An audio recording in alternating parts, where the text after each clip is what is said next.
Hi, I'm John Byrne with Poets and Quants. It's that time of the year again when Harvard Business School is about to send out its invites for admission interviews. What did they say? Do you remember, John? They sent a letter to people who applied. Well, the first round goes out in mid-October, and then we go from there. We're hoping that you watch this video. They're going to send out the invites. The director said that they're sending out interview invites from early to mid-October, and the interviews would go from late October through November. Exactly. And this is Sandy Kreisberg, HBSGuru, who we're going to talk to about the interview process. So what can people expect when they get an invite? Well, what do I know about interviews, John? Well, one thing about Sandy is he probably does more mock interviews with Harvard Business School candidates than any other consultant in the world.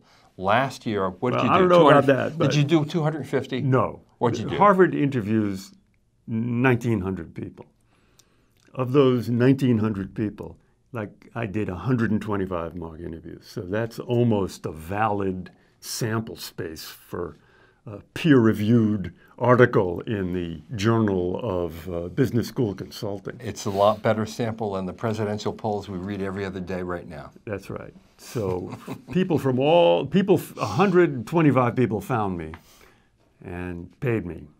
So I've been doing that for 10, 15 years. So I have interviewed a lot of Harvard. I've done mock interviews for a lot of people, and then I've followed up with them and asked them what it was like and discussed it with them and also helped them with this post-interview reflection. So Indeed. So you're going to get free advice from Sandy right now. Yeah. Incredibly valuable advice based on a lot of experience.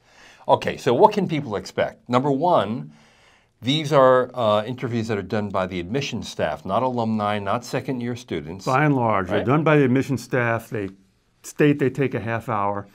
If you interview on campus and they're in some kind of, we're getting 8 people done, the interview will be a half hour on the button.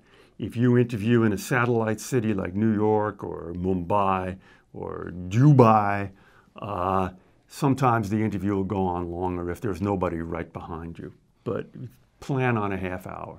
There's 2 people in the room for the most part. 80% of the time, there's 2 people. There's an interviewer and an observer. And the observer's there. The observer takes notes. Sometimes the observer asks questions. But basically, there's the interviewer and the observer. Try and make nice with both of them when you're talking. Talk to the interviewer and then also talk to the observer, Mr. Byrne here, just to show them that you have emotional intelligence. Okay, most obvious question about this is simple.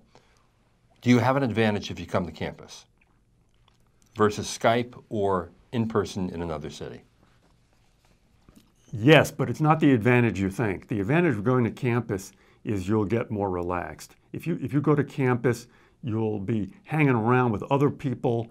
You'll be sitting around talking to 5 or 6 people before you get called into the interview. That is much more relaxing and normalizing than it is if you live in Mumbai and you've got an interview at 3 in the afternoon and you've got to cross 3 hours of traffic and you're all alone and dreaming about this interview in your head, and then you get there and you haven't spoken to anybody in 3 hours. That's the advantage. Harvard doesn't give you more credit for coming to campus. They don't say, oh, this guy's really interested, he came to campus. Okay, but if you come to campus, you can go and sit in the class. And Harvard loves people to sit in the class and witness the case study approach. Yeah, they like that. But it's an advantage. You might find it advantageous. You might get excited about it. If you do go to campus, there are some campus-only questions. If you go to campus, very often the first question is, have you been to a class? Right. And then they say, what do they say? Well, what did you think? What did you think? Can you imagine yourself in that classroom? And if you can, what what can you contribute? What can you contribute? Yeah. What they don't say is repeat the class. That's very rare. They don't ask you to recapitulate what happened in the class. Okay, how should you dress? The invitations used to say business formal, which is kind of scary. I don't know if that includes black tie. I think I'm not sure if the invitations still have that. Business formal is, for men, is a suit and a tie. They'll let you get a, or it certainly means a tie. So if they say business formal, I would wear a suit. You can't go wrong. Okay.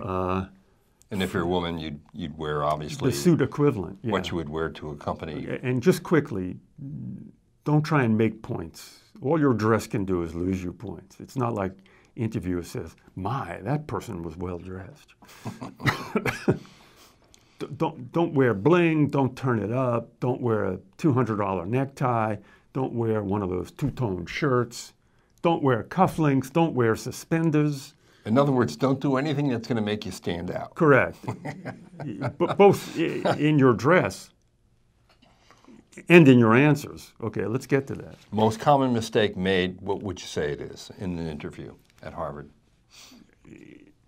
I'm going to tell you what the real most common mistake is, and I'll tell you what D. Leopold and the party line says is the most common mistake. And D, as many of you may know, is a former The admissions beloved director. former director, yes. D. Leopold of beloved memory. Peace be upon her, yes. The most common mistake is talking too much, getting lost. It's not a Harvard mistake. It's a mistake in any interview. Babbling. You try and say too much. You talk too much, you don't know when to shut up. Not shutting up is the most common mistake. I mean, on the other hand, another boo-boo, I would imagine, would be a scripted answer. If you come off too scripted. The scripted is the magic word at Harvard. If you search the Poets&Quants database for the word scripted, you will come up with several interviews with D. Leopold. And she will explain scripted as she will explain what she means by scripted for public consumption. What scripted really means at Harvard is two things. The first, it means your answer is phony. Not scripted, phony. The second means your answer is annoying, and I'm not at liberty to tell you why it's annoying. It usually means, I don't like the way you look. I'm a professional. I can't say that. I also don't like the way you talk. I'm a professional. I'm also not allowed to say that. I also didn't like the content of what you said. I'm a professional. I'm allowed to say that a little bit because that goes to substance, which is the one thing we're allowed legally to judge here. So putting it all together, I'm going to say, I don't like the way you look, I don't like the way you talk, and I don't like what you said, and I'm not going to say that, so I'm going to call it scripted. Very often, what they mean is, you are annoying, and I'm not smart enough or energetic enough to actually unpack that and explain why you're annoying. But I'm going to call that scripted. Okay? That's what she means.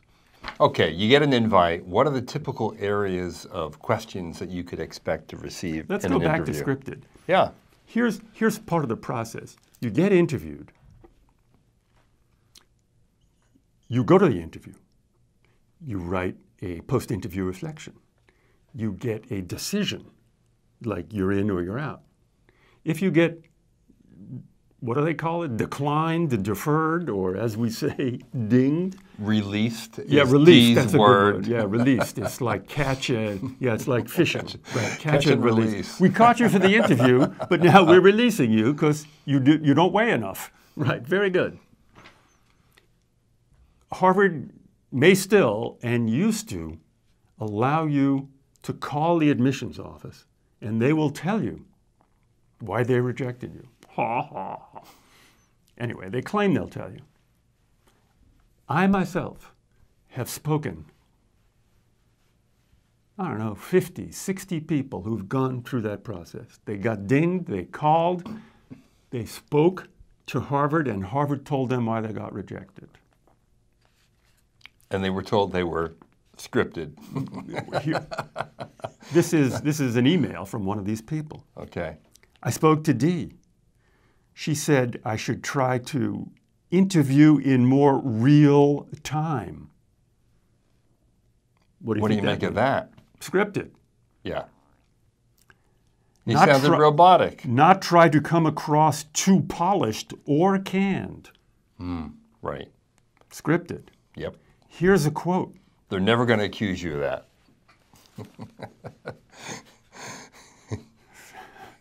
Seemed like, this is a quote, this is what they wrote down on this schmuck's file, okay? This is what the admissions officer wrote after this guy was interviewed about why he was rejected. Seemed like he was worried about getting all his points across in 30 minutes. So that's not scripted, that's rushed. Okay, that's like babbling. So that's not thorough. So then he said, that one shocked me. This is the same kid who got dinged. I thought I entered the interview quite relaxed and just had a conversation. I thought we had great rapport, and the conversation flowed very easily. I do wonder if in some of my answers that I tried to get too many things across. That happens sometimes when I get nervous. You getting a picture of what happened here? Yeah. Okay? This is how a smart person, an admissible person, a person who is aware of the process, goes wrong. He was just trying to get too much in there. Yeah. And let me tell you that, and let me tell you that. And he got dinged. Got dinged, yes. Moral of the story, don't do that. All right, so typical questions you can expect. What are they going to talk? Walk me through your resume. That's a classic, right? Okay, there are some classic openers. Okay, let me give you a shocker, okay? Topic, yeah, here's one for you, John. Here's a super tricky question for you, okay? Topic that most people say comes up but doesn't. Topic that most people, including other admissions consultants, say you should worry about, but actually does not come up that much. Current news in the paper that day. Nobody says that comes up. What is it then? Leadership. Leadership? Yeah. It doesn't come up. Here's a dirty little secret. HBS doesn't care about leadership. No. Well, it's, yeah. Send your outraged letters to John. They don't, it is, I'm not going to say it hasn't happened, but more often than not, they don't say, tell me about what kind of leader you are. They sometimes say, tell me a leader you admire. Mm-hmm. But you should prepare for leadership, but I just want to make this dramatic. Leadership is and there's a lot of leadership questions. I was looking through some interview reports. Yeah, here's a great opening question. Actual opening question, not making this up. So, where should we begin? Well, you should begin with my childhood. That's not a good answer. What's the answer? Where should we begin? Yeah, the first question. You're there, you're ready for, what kind of leader are you? Who's a leader you admire?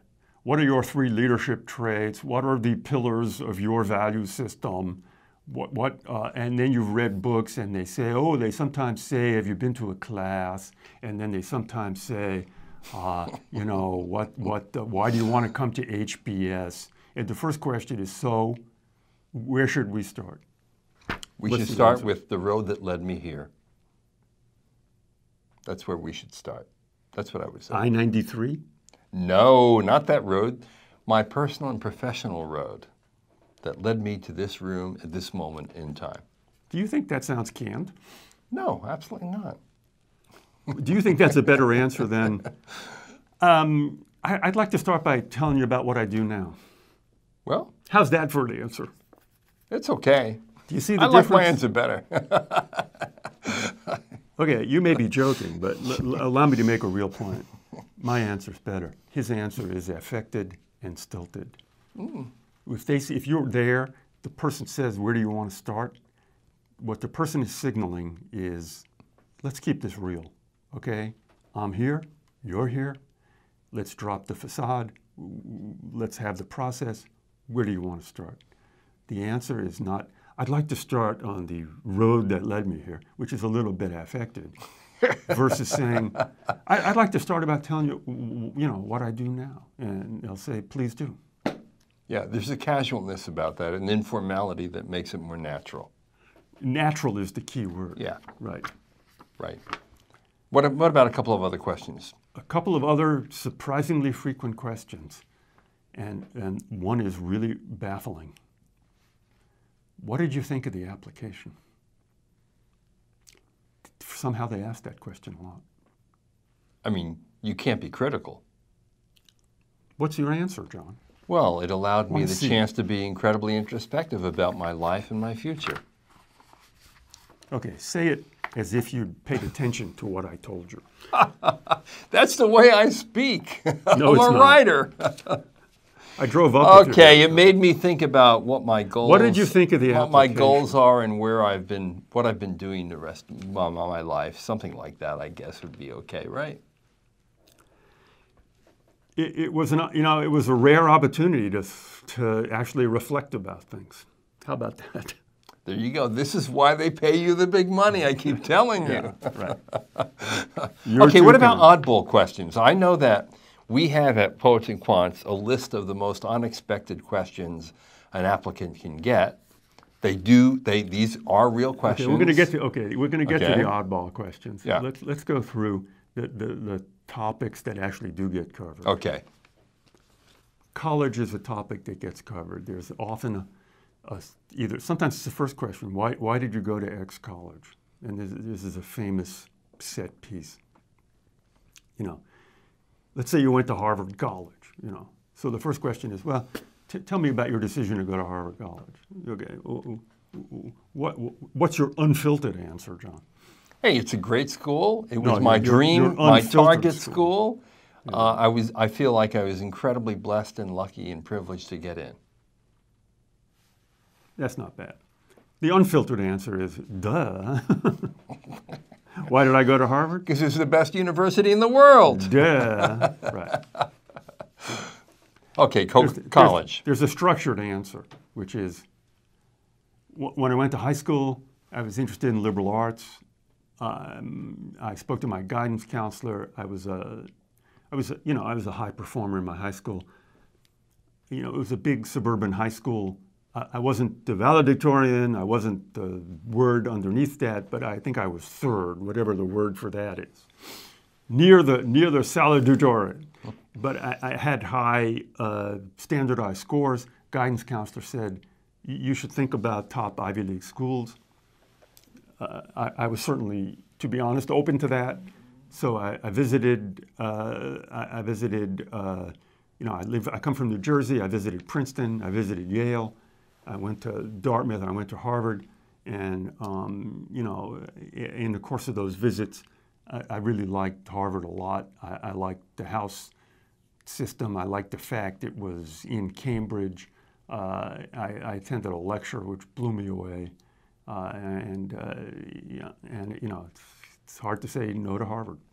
That's why I went to Harvard. Right. That's a great answer. And I'm assuming that in the same way they might ask, why did you major in this or that? Why did you decide to work for this or that company? Well, let's stick with college. Okay. A stinger question about college is if you had college to do over again, what would you do differently? We're trying this out on John. Well, I did everything right the first time, so why should I even consider what I might do now? help him out there. All right. Well, I have no idea. This would be greater involvement in extracurricular activities, taking my studies more seriously, taking Those complete and full advantage of the global opportunities that were available. I only did one semester abroad. No, that's I might have wanted to do two. Semester abroad's a good one. Yeah. That's a great answer. I wish I had taken a semester abroad.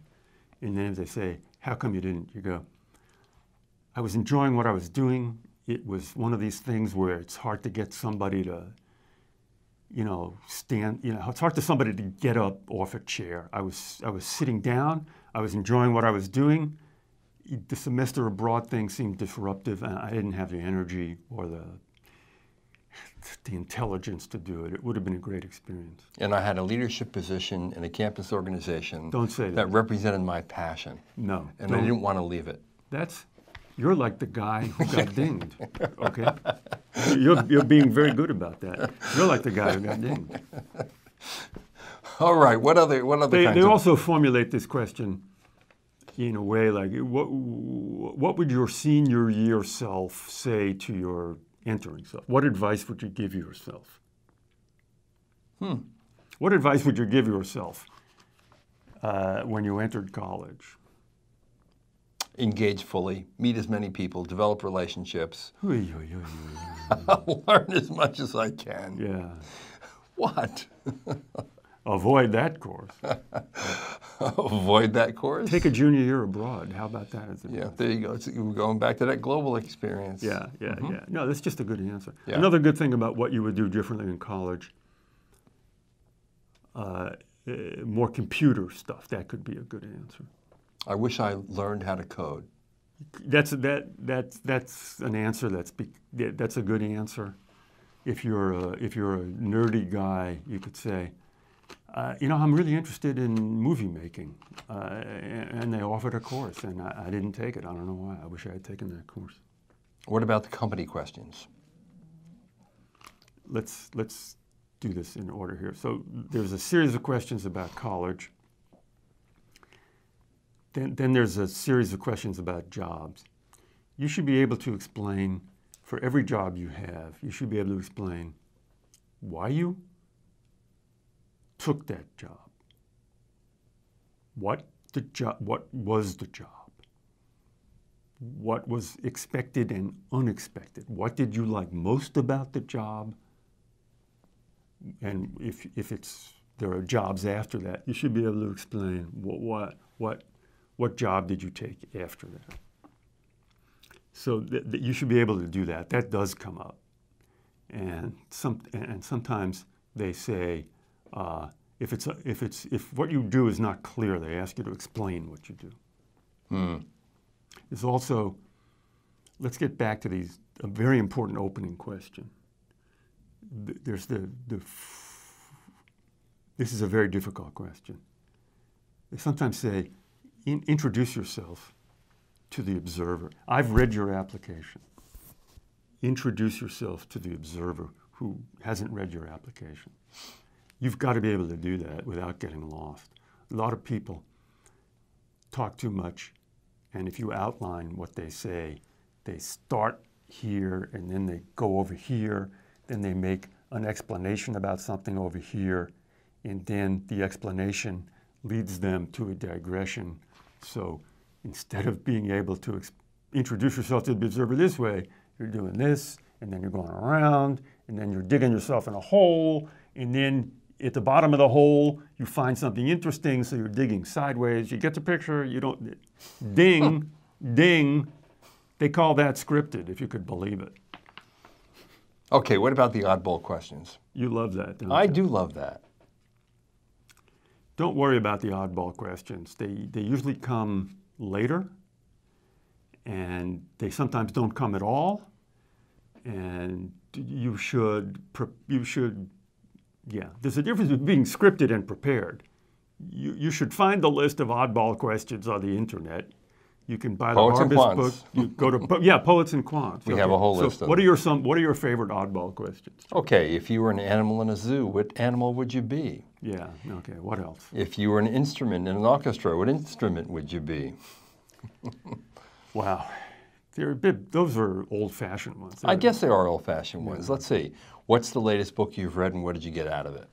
That's not really an oddball question. That's a pretty legitimate question, I would say. A real question Right. is, a real oddball question is, and these have come up, if you could recommend a book to Vladimir Putin, what book would it be? How about that for a question? How about Hope by Obama? That's a great answer. Yeah, right. If you could recommend a book to Vladimir Putin, what would it be? Interesting. Or if you could recommend a book to, Donald Trump, what would it be? Or any famous person? The Art of the Deal. Yeah. Another. Because he never read it. Oh, wait. That's a Okay. good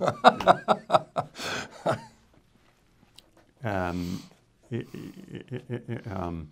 Some other oddball questions are, this goes back to college. If you could speak to the president of your college for 10 minutes, or if you could speak to President Obama for 10 minutes, what would you say? So what's a good answer for that? If you could speak to President Obama for 10 minutes, what would you say, John? I'd say, what was the most frustrating part of his presidency? Was it the fact that the Republicans sabotaged him for 8 years? No, that's not. That's being a reporter. Okay. You've got a rare chance. What the ideal answer is, you would inform him of something important that you know about that he possibly doesn't, because that's the setup. You've got 10 minutes. You're there for a purpose. He doesn't need some other wise guy reporter saying, gee, what do you wish you'd done better? Or, that's not the purpose of the question. That's not why you got 10 minutes. But I think your basic advice on oddball questions is don't think about them too much. Don't overthink them. Don't over-prepare for them, because the key here is being natural and being yourself. Here's an interesting statistic. How many people have flunked their Harvard interview because they screwed up an oddball question? I don't know the answer, but my guess is very few. Yeah, I would. And in fact, very few people probably even got oddball questions. Right, and they give you a lot of slack on the oddball questions. Yeah. Here's a question. How many people flunked their Harvard interview because they could not walk the observer through their resume? 50 to 60%. A lot, right. Well, basically 50 to 60% of people who are interviewed are dinged, right? They interview 1,900 people and they accept 1,000. So 800 out of 1,900 people are dinged. You want to stop the movie and get your calculator out? Ouch. There's a GMAT question for you there. Yeah, the accept rate is, it's like 65%. I think it's like 60% of the people pass the interview. Right. Do you know the Stanford number? I actually saw this. No, I actually don't. Do you know how many people Stanford interviews? No, not off the top of my head. I have to look it up. Over the whole year, they interview 1,000 people. And, so how many of those 1,000 do they accept? Well, You've got to do the size of the class. Is 7%. Size of the class. Yeah. Which is what? 400 and something. So they accept 420 maybe. They accept 420. And then how many people did they accept who didn't come? That's the real question. Right. I think their yield is like 80, 85%. It's below Harvard's 89 right. or 90. So that would be like another 100 people. Yeah, that's all. Yeah. So the post-interview accept rate for Harvard and Stanford are pretty similar. Yeah. Okay. We got all the stats. Now here's the twist on the Harvard interview. Yeah. Which is, once you get out of that room, you have 24 hours to write a reflection and send it in. Let me back up. Here are some other things that are also over-reported on as things over-reported on. We're getting real technical here, folks. This is insider discussion. Topics that people think come up in interviews, but in fact do not. Particularly other consultants think this comes up a lot. Why do you want to go to Harvard Business School? That's a question you should have an answer for, but that doesn't come up a lot. They don't care. It's boring to them. Mm-hmm.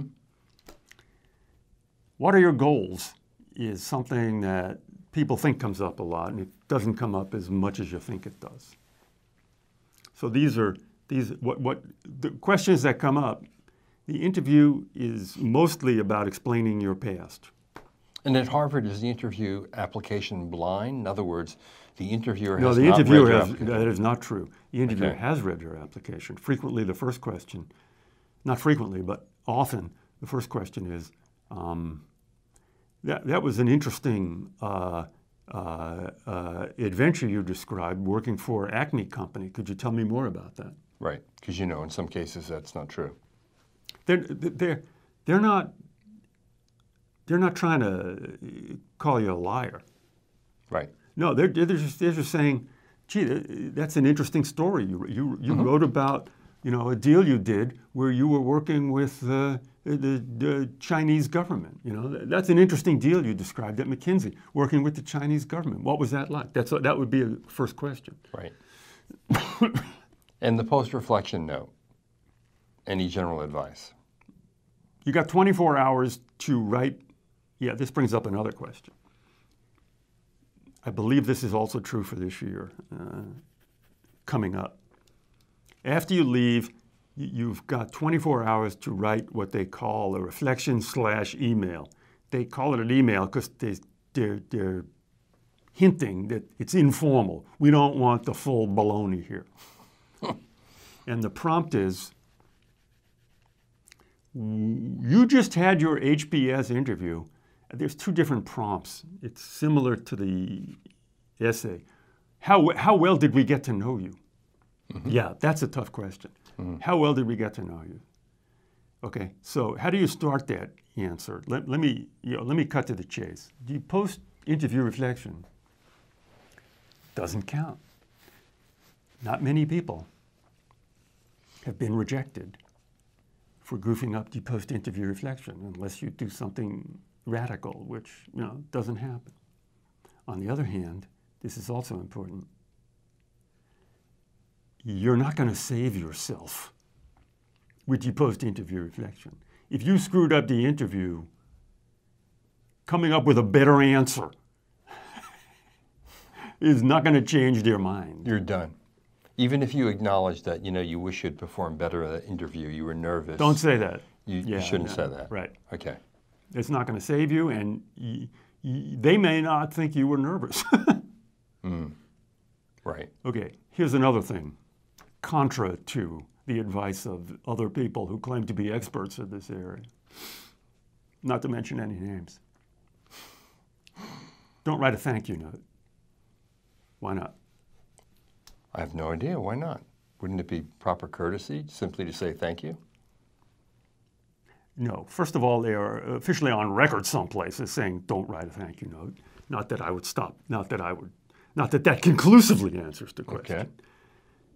How do you begin the post-interview reflection? I mean, it's essentially a thank you. Correct. For the time you spent with me. Yeah. Right. I'd like to thank, you know, Mary and Jim for the interview. It was, you know, very thoroughgoing. I enjoyed it, and I particularly got a chance to tell you about several things that are important to me.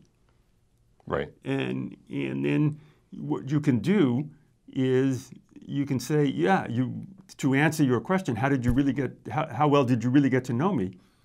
Very well. We talked about this, which is very important to me. And, you know, and if we had, you know, more time, I might want to add that or that. Right. Okay, that's an acceptable way to get through the post-interview reflection. Good advice. People are baffled by this. Post-interview reflection, how long? One paragraph. Yeah. 3 sentences. No, it's noun the other way. You can't belabor it. It's got to be short and it's sweet. It's like, well, you'd be surprised. 300 words, 400 words. By the time you thank Jim and John, you're into 50 words, right? I guess you are. Yeah. All right, bottom line on the interview. Don't be scripted as I define it. Do be prepared. There's a difference between being scripted and prepared. Being prepared for a question like, why did you go to Cornell? Along the lines I've just suggested is not scripted. It's prepared and smart. Okay? And what's your favorite oddball question, John? Introduce yourself to who? Introduce yourself to Nitin, No. Noria. That's not an oddball question. What is it not? What He raises an interesting real question. How would you introduce yourself to your classmates? Which used to be the essay question. Yes. Right. No. Your favorite oddball question? Introduce yourself to God. Oh, yes, that's right. That is in the list of Poets and Quants oddball questions. Yes. That is, in fact, a favorite. Now, how would you answer that? Pretend you're God. I'm going to pretend. Yes. Yes, Sandy. I'm so glad to meet you, and it's true. You are a Dodger fan. I love your hat. All right, Sandy. A tree and an answer grow in Brooklyn. Indeed, indeed. Sandy Kreisberg. You are a Brooklyn Dodger fan, God. Introduce yourself to God. Love the hat.